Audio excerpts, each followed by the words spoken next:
Hey, everybody, welcome to Fatso Radio, episode number 95. Wow, 95.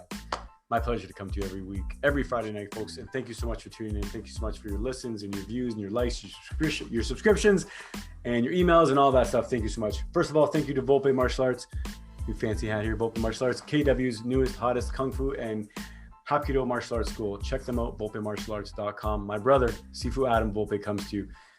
He's amazing. A lifelong passion, love for martial arts comes to you. He's in Kitchener. Check him out. All right, folks, I come to you today. I'm talking to you about getting back on track and getting back on track, however you want to call that. And also I want to talk about my why. Why do I do it? Why do I do this ketogenic diet? Why do I do things that I do? What are my reasons? I love you all. Lily, take it away. Fatso Radio. Fatso, the really good podcast show. Fatso, our very first podcast show.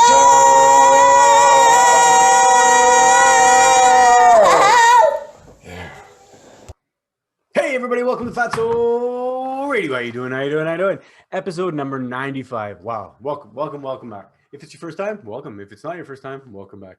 All 5 listeners can't be wrong, right?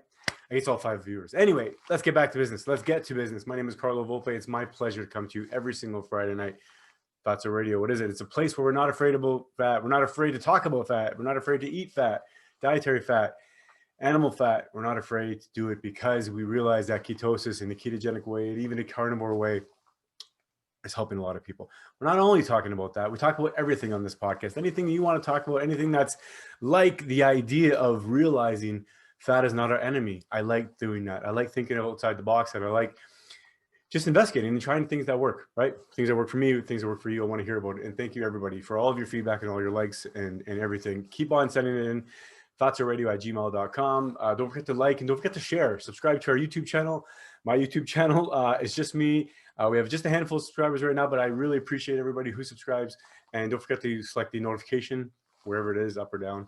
And that'll notify you when I do have a new video, which is every single Friday. Sometimes it comes out Friday night late or Saturday morning, but nonetheless, let's get to it. This episode, folks, episode number 95. We're getting up there. And what I want to do this episode is get back to basics, right? So not only back to basics, but I want to get back to getting back on track. It's something that it's kind of a funny way to say that, but I want to get back to getting back on track, because getting back on track, whether it's a diet or whether it's a workout routine or whether it's just a healthy lifestyle or a healthy idea or a healthy mission that you have in your life, getting back on track is, in my opinion, essentially the whole game, right? In my opinion, and others I'm sure as well, but the better you become at getting back on track, right? Paired with the better you become of falling off your track less often, right? So when you do fall off, you want to get back on track fast and get back on without damage or without taking you 2 weeks to get back on track. And not only that, when you do get off track, you want it to not cause that much damage. So you want to get off track less often, right? And when you do get off track, you want it to be less damaging, cheat or whatever you want to call it. And provided, folks, again, this is the idea that if you're following a ketogenic diet or if you're following a diet or a lifestyle that has removed certain foods, whether you're doing an elimination diet or whether you've found certain foods that really tweak you or really hurt you, right? I know that breads and pastas, for the most part, breads and pastas and grains and things with gluten don't agree with me. I can eat certain ones with exception. My sister makes amazing bread. I can eat that. Something about slow rising, something about a very, very little yeast. It's a combination of both of those things. But for the most part, if I eat a lot of breads and cereals and things like that, I feel it in my body. The same with sugar, same with certain dairies. I feel it, right? So getting back on track is what? Getting back to your plan, whatever that plan is. We're talking about diet. We're talking about food, and I'm going to talk about that today, right? So before I get into how to get back on track, which I'm going to talk about, I want to talk about the reasons why we fall off. Sorry, I just noticed that I feel a little pom-pom on the top of this, and I want to talk about that. Folks, this is pretty new, a couple days. A new winter hat that I got from Volpe Martial Arts. You can see there our logo on it. Check them out. And good time to remind everybody of our sponsor, Volpe Martial Arts. Sponsor every time, every episode. My brother, Sifu Adam, check them out, volpemartialarts.com. Okay, back to this. Why do we fall off track? It's I mean, the existential reason, maybe the spiritual reason why we fall off track is it's complicated, right? We don't know the reason, but we fall off track for many reasons, and we fall off track practically for many reasons, right? Social pressures, gatherings, dinners, parties. We don't have that as much as often these days because of the whole COVID thing, because of the whole lockdown thing, social distancing. We're keeping ourselves, distance. So we don't have that much pressure these days. So that's maybe a good thing. One of the good things with 2020, I guess, that you do have time to get to focus. You do have some isolation time. You do have some time to kind of get your ducks in a row, as we're to say. So again, how do we fall off track, or why do we fall off track rather? Many ways. Let's talk about it. Social pressures, we've talked about that already. But family, right? Family is probably the biggest thing, good or bad. They're there to help you. They're there to support you. But oftentimes they quite honestly makes it more difficult, right? So what do I mean by that? What I mean by that is whether you're the parent, or whether you're the brother or sister, or whether you're the child, if you don't, unless you live alone, right? There are other people that you live with and you eat with, and you either eat for, or you shop for, or you cook for. So it really can be difficult, right? I understand. I totally get it. So that's just one of the reasons why, or one of the reasons why, or how rather. Time is another thing. A lot of times people feel like we don't have time to plan ahead and do those meals, whether it's meal prep ahead of time, or even just kind of have some ideas written down of what you want to do when it comes time to cook your meal. Meal prep sometimes is simple for some people, sometimes it's difficult for other people. For me, I like to say put it in a crock pot, do something like that, slow cooking, something you can forget about, right? That way it takes your mind off of that, do something else. Also, sometimes just people don't have the energy. You're busy at work, you're busy with the kids, whatever it is. And then also sometimes people just feel like they're not creative enough, or they don't have the creativity. I truly believe that people have the creativity if they think about it long enough, but you have to want to be creative sometimes in order to be creative. So I get that, right? So those are all reasons that are completely valid. And those are, I think, the most common reasons of how we fall off.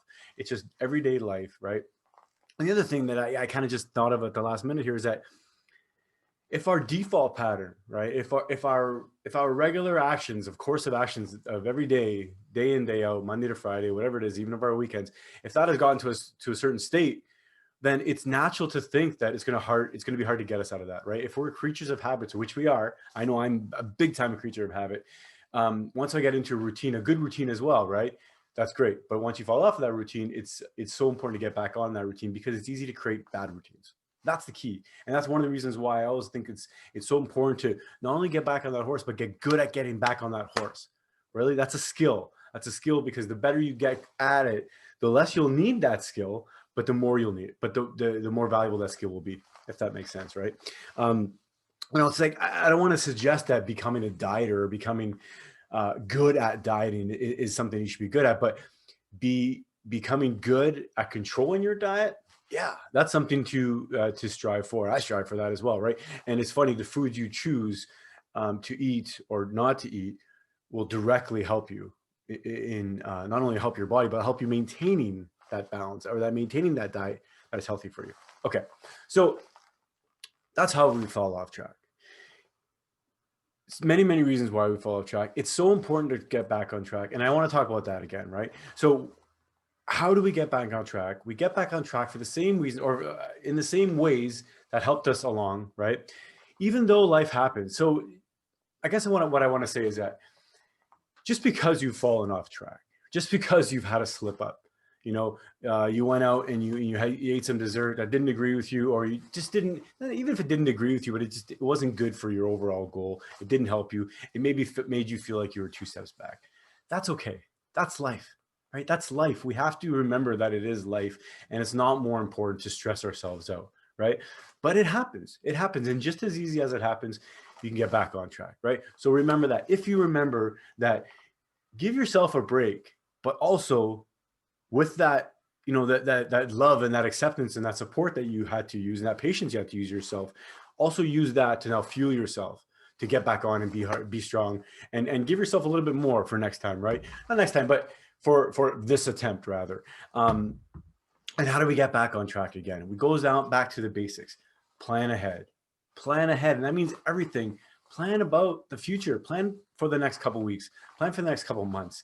I like to have a goal in my mind. I like to have many goals. One of the things that I'm going to do this month differently, well, not this month differently, but this week again, I guess, is that kind of go back to one of the old routines that I have, or an old kind of, yeah, it's just a routine, I guess. And it's a really a regular habit that I did which was kind of giving myself a daily task or a daily challenge or a monthly challenge rather, and then break it up into daily routines. But give myself something to really strive for. You know, I have in my mind now that I have a grading, a martial arts grading next year. Not exactly sure when it's going to be, maybe April, maybe May, but it's a big grading for me. It's my Kung Fu grading, right? Kung Fu Hapkido, our martial arts style, Volpe martial arts. I have my orange sash currently, and I'll be grading for my green sash, if I can say that. It's a big deal for me. It's huge. I love the color green. It's kind of like that intermediate, you know, advanced almost a little bit stage of the ranking system. You know, you start on red and you go to your yellow, your orange, you go to green. Starting to assist in more classes. You help him with the warm-ups, things like that. My brother, of course, Sifu Adam is, you know, I love him and he's helping me, but it's challenging, right? So that's something I have in my mind now. And I was talking to my niece Sienna about it, and she's going to be grading for her next sash. We're probably going to do it around the same time.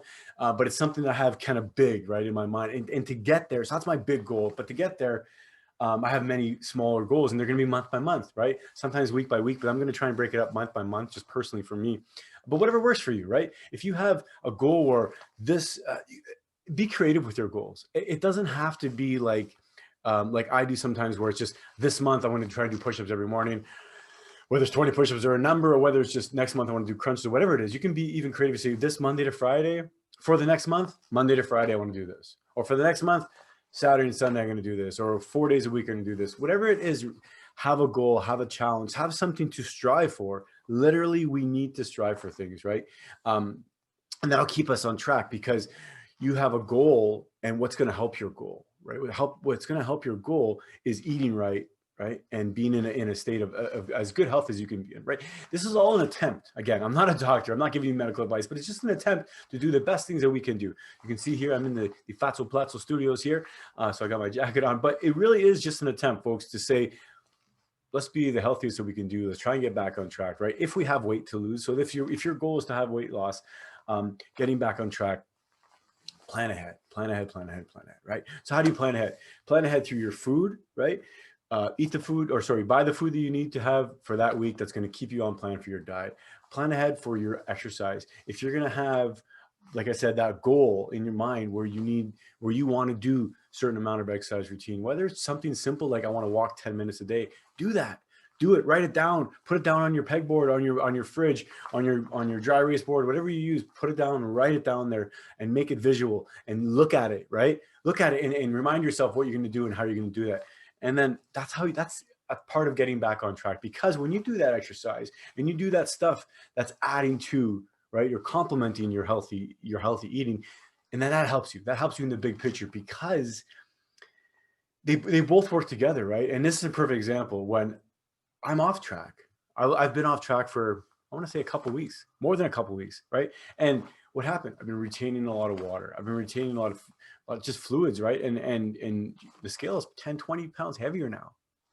I'm not worried about it. But so physically, I know on one hand, I'm not worried about it. Or sorry, mentally, I know that I'm not worried about it, because I know I can physically get to that stage again. But I am worried about it a little bit, because I'm thinking, hey, why did I get there again? What happens, right? So I know why it happens for me, and it's an easy solution. I'm not beating myself up over it, but it's not an easy solution, but it's kind of an easy explanation. But the solution is the same for me. Try again, stay back on track. It's not a matter of, for me, I'm starting to realize it's not a matter of solving it. It's not a matter of just figuring it out and that's it, right? This is what works. You do it forever and you never fall off again. No, this is your formula. This is what works. I'm going to need to go back to my formula all the time. This is my game plan. This is my playbook, right? Your playbook is only going to work when you use it. If you don't use it, you can still have a successful play. You can still score perhaps, but if you don't, then you have nothing to fall back on. If you don't have a plan, then you can't, it's hard to analyze what went wrong. But if you are using a plan and your plan's not working, then you can tweak it. I guess that's the best explanation I can give for why it's good to have a playbook, why it's good to have a plan. Even if you just write out your dietary plan, what's your idea? What are you trying to do? A lot of people follow diet plans or workout plans even, and they're not really sure what they're trying to do, right? And I'm not trying to get nitty gritty into the fine details, because if whether you're in exercise science or whether you're in nutrition or whatever it is, you don't need to know exactly what's happening at the microscopic level, but you need to know overall, what are you doing? What's your goal, right? What are you trying to get to 2, 3, 4 months down the road? So one of the other things that kind of helps me get back on track. And I hope it probably will help you get back on track if you need help. As far as motivation, as far as kind of an inspiration, is to think of the why, right? I said earlier about many people do this for weight loss, or many people do this for just in general health or whatever. But the why really is important, right? And I guess the biggest reason is because the why usually doesn't change. The why may change and it may evolve. And if you're trying to get to a goal and you're getting closer to that goal, yes, the why is changing, but it's still for that goal. I guess what I'm trying to get to is that the why is very important. And I like to use the why. I mean, I'm not even trying to say that I like to use the why, but the why, the many whys, not just one reason, right? But the whys those are the burning things that are burning inside me. The things that if I can't sleep by night, which I sleep well, thankfully I sleep well, but if I can't sleep by night and if something's on my mind, these are the reasons. These are the whys, right? These are the whys. And what are they?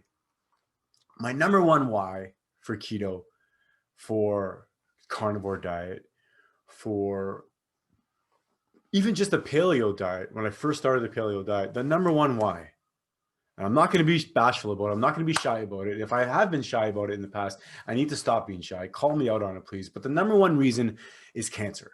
That's the number one reason.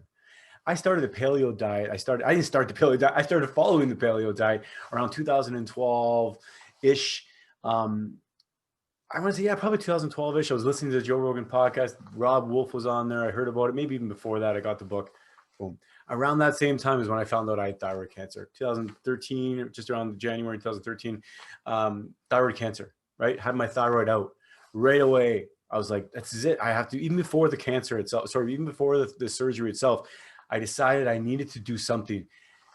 As soon as I read that cancer feeds on sugar, as soon as I did that, it was before the surgery, I started lowering the sugar. I started thinking about that. I started drilling that in my mind. Many months and many even years before, I guess a year even before or two, before I really started to lower even the sugar, I started to think about it. I was reminded that as a child, we're taught sugar is bad for you, right? It's candy's bad for your teeth. It's going to rot your teeth out. But not only that, it's just bad for you. We knew that it made people gain weight. We knew it was linked to diabetes, but whatever, right? But that's when 2012, 2013, that's when I realized, and that's when I learned, and that's when it's still been the same. It's 2020 and the science hasn't changed. Cancer still likes to feed on sugar, preferably sugar. So that's my number one why. If you want to unwrap, or you want to unravel, or kind of, I guess, unwrap the why of the cancer, my family's in there, right? My kids. I mean, if cancer wasn't deadly, if people didn't die of cancer, they don't give a shit, right? But there's another thing that we don't understand. We don't understand exactly why certain people die of cancer. We don't know all the intricacies. You don't hear about all the reasons why they died and all the different procedures and the different reasons. So yes, nobody wants cancer, right? That's the number one reason. That's the number one reason for me that keeps on getting me back. Here's a perfect example of why we still need the whys, why we need to get back on track. Here's a perfect example. You would think that it's a good enough reason to keep me off sugar forever. It's not difficult to understand that cancer likes sugar a lot. It's been proven many years ago, many years ago, right? So then it's easy to understand that a lot of people would go to at least the idea, or follow the idea that let's remove the sugar, right? Let's remove the sugar. That's a good enough reason alone, but it's not easy. It's not easy to do that. There are friends, there are family members, there are people that have cancer today, there are people that have passed away from cancer, and it's heartbreaking. It's heartbreaking. There's people that you're going to know that are going to have cancer in the future, and it's heartbreaking, right? It doesn't mean that sugar is the answer. It doesn't mean that's the only answer. It may be the answer, and by golly, I do believe that it's one of the answers. That's why I still believe in it, right? But it doesn't mean that it's going to be easy. It doesn't mean that it's going to solve all my problems. It doesn't mean that I'm going to bang that drum of the no sugar. I'm going to bang the drum of don't eat your sugar, don't eat your desserts, don't eat your pies and all that stuff. Even if I still eat the pie tomorrow, am I being a hypocrite? I suppose I'm being a hypocrite, but am I being human? Yes. Am I still giving you a good message? And I'm still giving a good message to myself. And that's probably the real effort is probably going towards reiterating myself and convincing myself, right? Not even convincing myself, but just reminding myself, because I don't need convincing anymore. I need help. I need support like everybody else does. So that's my number one. But that's proof that even though there's not much controversy whether sugar feeds on sugar feeds cancer or not, it's just not that easy. It's just not that easy, but it's still my why. It's still one of my whys I'm going to keep on going back to, right? There are other things that people do for cancer, and those are great things. Exercise, hyperbaric chambers, all kinds of different detoxification things you can do, some vitamins. I don't know what the answer is, right? But I know that I'm still alive, and I should maybe just be lucky anyway. Maybe the diet I'm eating has nothing to do with it. I don't know, but I'll tell you what. I started that ketogenic or the paleo-ish kind of diet, the keto-ish diet, 2012, 2013. I started reading into it, 2014, 2015. Like I said, late 2015, 2016 is when I really started the keto. It took me a couple years. It took me a couple years, folks, of really thinking about it, really thinking about getting rid of sugar. But you're probably thinking, well, how are you stupid, Carlo? How hard is it to understand that sugar's bad? Okay, it's not hard to understand sugar's bad. So when I was hearing that sugar was bad from the keto community, right, or from the paleo community, I understood that. But at the same time, I was hearing that you have to limit the amount of bacon you're eating from the rest of the world, because the paleo community was starting to say, have some bacon, have bacon and eggs and whatever, just remove the toast. And some of the people in that space were saying, have a lot of bacon, have a lot of meat, whatever, do what you want. But it was difficult, right? Because remember, although we may have been told that sugar is bad, or we may have known that sugar has been bad, we've also told that animal fat's bad. We're also told that just steak's bad, and roasts are bad, and chicken's bad, and turkey's bad, and all these sausages and the salami and the stuff that we've evolved to eat. Literally we evolved eating this food. We evolved with this food. This food is man. It's part of our culture. It's part of everybody's culture. It's part of the human race, the human culture. Preserved, cured meats and cheeses and stuff like that. What am I trying to say? Fermented foods, right? That's part of our culture that got us here. Once I started to realize that, things started to change, started to lose the weight, right? Lose the weight. Within a year, I lost almost 100 pounds. Within another year or so, I lost the rest, 120 pounds, right? Fluctuating, folks. I'm down 100 pounds now only. Oh, not 120 or 115 or whatever that is. It doesn't matter. The idea is that I know what makes me, I know what works. Okay? Cancer. Number one. The second reason goes right into the cancer is the weight loss. As I'm thinking about cancer, as I'm thinking of trying to not feed the cancer, the obvious next connection is that if you're not going to, the obvious next connection for me was, well, if cancer doesn't want sugar, if I don't want to feed cancer, right? So I'm going to try and remove the sugar or lower the amount of sugar I eat. At the same time as doing that, I'm going to force my body to switch over to predominantly burning fat for fuel. And then at the same time, I thought, buddy, you have like a lot of fat. You have like a lot of energy here. I think I calculated something like 200,000 calories or something. I may be off, but when you have an extra 100 pounds of fat, right, you have the extra calories. So I started just doing that. I started doing that. I started eating meat, started eating more meat, started doing that, and it worked. It started to work. It started to work slowly. It wasn't even that slow, folks. Within a couple months, it started to come off. Maintaining it. That's my reason. Maintaining health. With that weight loss, with a lot of weight loss like that, especially if it's a big amount of weight loss, you're going to get yourself from being obese to be maybe just overweight. Or even if you're not overweight anymore, you're going to go to normal weight. When you get yourself to normal weight, and this isn't fat shaming, folks, this is fucking excuse my language, but this is reality, right?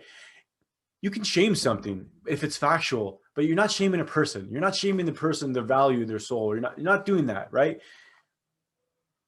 But we don't want to be morbidly obese. There's a reason why it's called morbidly obese, right? There's a reason. It's not good for you, right? You can die. So if you can get to a healthy weight, right? And if you can do this by eating fat and letting your body burn its own calories, right? That's amazing. That's amazing, because when you lower the amount of body fat, when you bring your body fat percentage to a healthy level, in the healthy range, right? You know the healthy range, you can go find it's different for a man, different for a woman, different for age groups.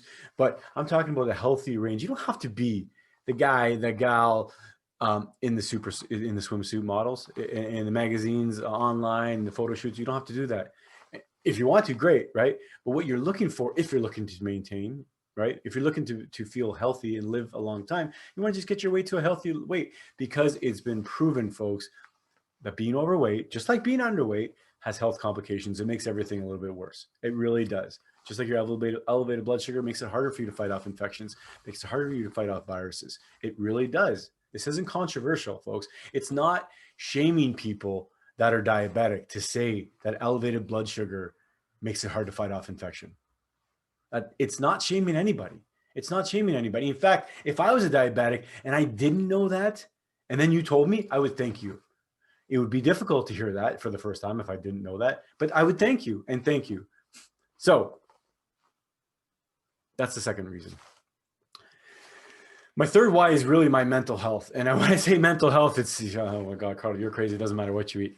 Okay, maybe I'm crazy. When I say mental health, I really mean, I do mean mood, and I do mean things like depression and things like drive and motivation and general kind of happiness. I do mean that, because it does help. It does help that. It does help with that, I guess. But for me, my focus is not always that. My focus when I say mental health is the whole idea around habits and my relationship with food. That's one of my whys. And I just want to talk about it again. I've always talked about it over and over again for months and months, but this is one of those episodes where my why, right?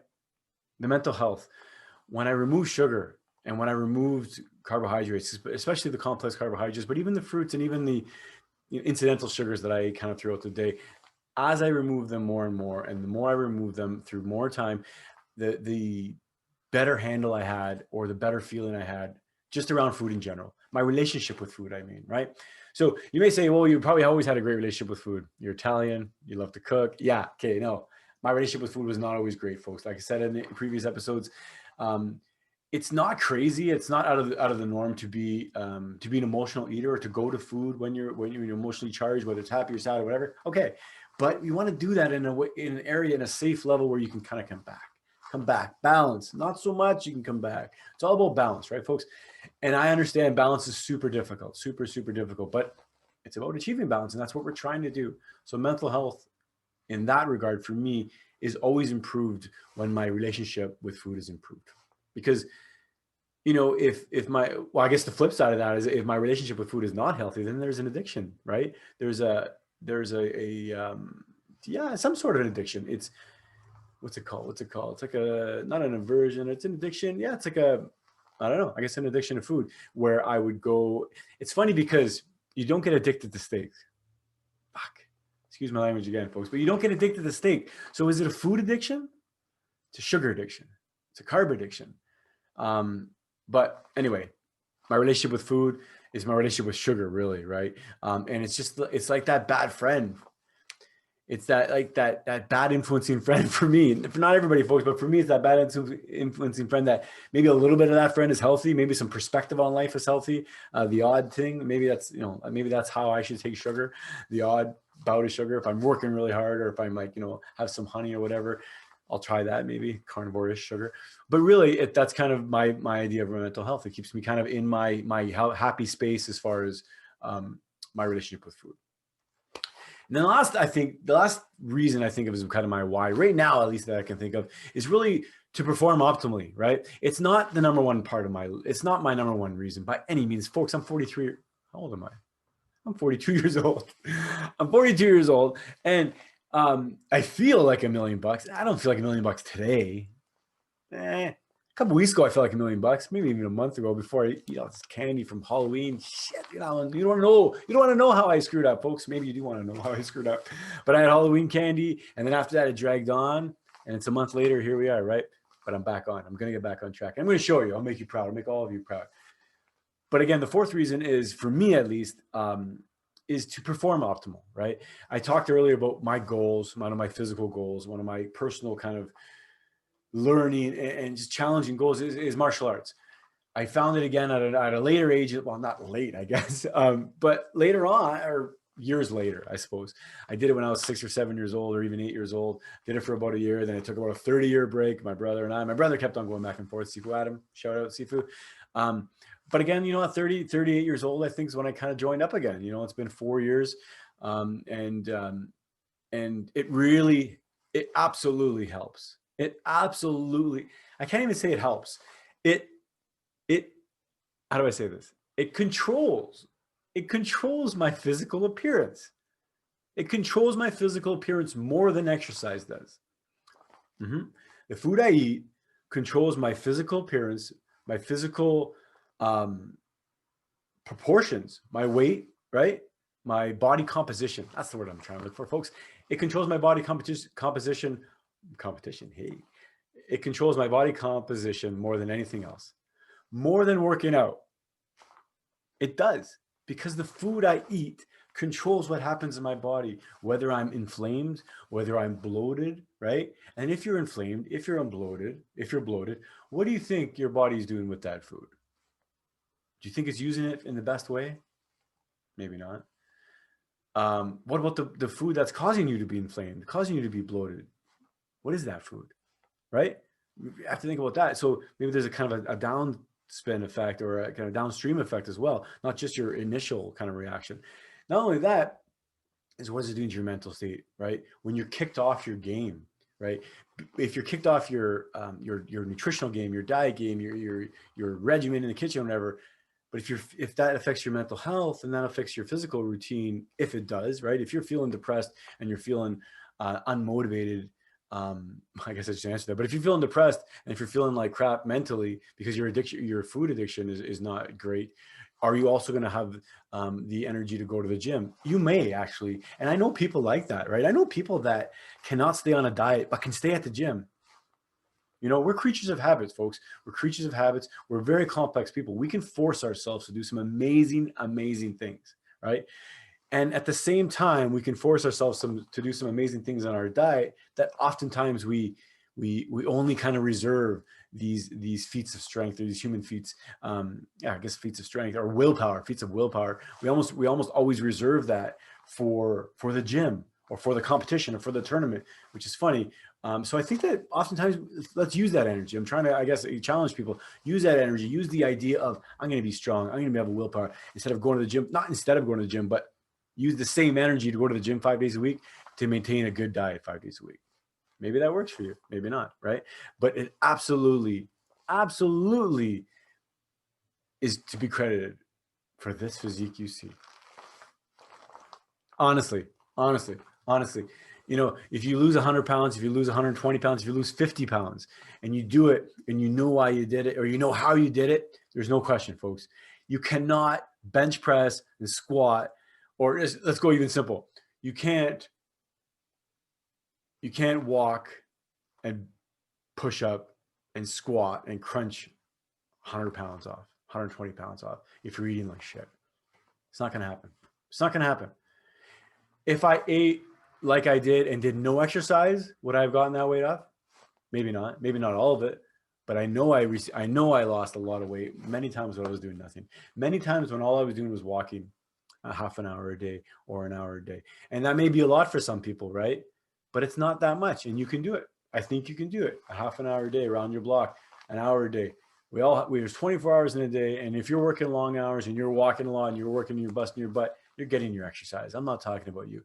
I'm talking about the people who, and when I'm saying I'm not talking about you, I'm saying if you're saying that you're strapped for time and you don't have a half an hour to walk or an hour to walk because you are busy working and you are busy running around physically, I get it. You probably don't need a half hour walking. It may do you some good mentally to get out and unplug and recharge and listen to some music or a podcast, my podcast maybe, or something like that. But I get it. But the people who do have the time, right? And if you do have the time and if you have the accessibility, the ability to get out and walk around 15, 20 minutes, 40 minutes, 1 hour, hour and a half, 2 hours, whatever you can do, folks, work your way up. It's amazing. There are people on this earth, few people, but there are people on this earth that can run for 24 hours straight. Me and you can walk for 15 minutes. Me and you can walk for half an hour, right? That's the best way. Do that and then tap into that diet, tune up that diet, tweak that diet to remove the shit that you don't want. You don't want to fuel yourself with sugar all day. You want to fuel yourself with fat and protein. Fat is your fuel. Protein is used to build your muscles, to build your body, rebuild your body, detoxify your body, fuel your immune system, and protect you, right? Same as the fat vitamins, the fat soluble vitamins. You don't need glucose. You don't need sugar. And if you do need glucose, a little bit, right? Your body can produce it. Remember, gluconeogenesis comes from your liver. This side. So that's how you do it. Those are my whys, folks. Cancer. Always going to be my why. Always going to be my, whether I have cancer or whether I not. If they found out tomorrow that the cancer shrank, it's gone, magically poof, I'm still going to maintain this diet. You think I'm going to go on a high carb diet, eating French fries every single day and Cokes? I'm not going to do it. I'm going to keep this up. Number 2, my maintenance, losing that weight, keeping it off. This has been the easiest way to maintain weight loss. It's the only way that I can maintain weight loss. Maybe I could do it. You know what? That's challenge. That's interesting. I'm not going to do it, but maybe I could switch now to a high carb diet. Maybe I can do it. Maybe now, because I don't have 100 pounds to lose, I still have weight to lose, of course. And this makes me think this makes me understand, I think, how for many, many years I've been hearing from people who weren't overweight. Hey, I eat a moderately high carb diet. I don't cut my carbs. I can lose weight. I can just moderate. I just don't eat too much. Yeah, I get that. But if you have a lot of weight to lose, it's not that simple. But still, even if I could do that right now, I'm not going to do it. I don't like what I've read. I don't like what I've read and seen and even felt from burning sugar. I don't like the way I feel when I'm a sugar burner. All right. So getting back on track, folks. Let's get getting better at getting back again. And like I always say, don't plan cheat meals. Don't plan those desserts. Don't make the desserts. But if you're going to have it, if you're going to have a dessert, have the dessert, right? Have the dessert and get back on track. Get better at getting better. That's just it. Folks, thank you so much for listening to Fatso Radio, for watching Fatso Radio. Don't forget to check out our sponsor, Volpe Martial Arts, volpemartialarts.com. KW, Kitchener-Waterloo, Guelph, Cambridge. It's the hottest news. It's been over a year now, folks. Over a year. We've had our anniversary. It's amazing. Even through COVID, we're still remaining strong. We're still staying strong, having our classes. We're even growing even still through COVID. So thank you for checking them out. Thank you for listening to the podcast. Thank you for watching. Thank you for your shares, your likes, your subscriptions. Subscribe. Don't forget to subscribe to YouTube and hit the notification. I'm not sure how you can, why would you want to subscribe and not be notified? I guess, whatever. So it's on your list, whatever. Subscribe, be notified. I come to you once a week, folks. Salute. It's my pleasure. It really, here's the mark. Salute. It's my pleasure. I love each and every one of you. Thank you again. Again, email me, fatsoradio@gmail.com. You want to be on the podcast? You want to be on the show? I want you to be on. I love you all. Fatso Radio. Bye. Let's say thanks for listening. Bye, guys. Let's say bye to everybody. Bye. And we'll say thanks for listening. Say thanks for listening. Thanks for listening. Bye-bye. Fatso Radio, the really great podcast show. Fatso Radio, the really great podcast show. So get your butt and get in your chair. Don't eat your nails and don't pull your hair. We'll talk about chicken or talk about steak. We'll talk about fat, for goodness sake. Fatso, the really great podcast show. Fatso, our very first podcast show.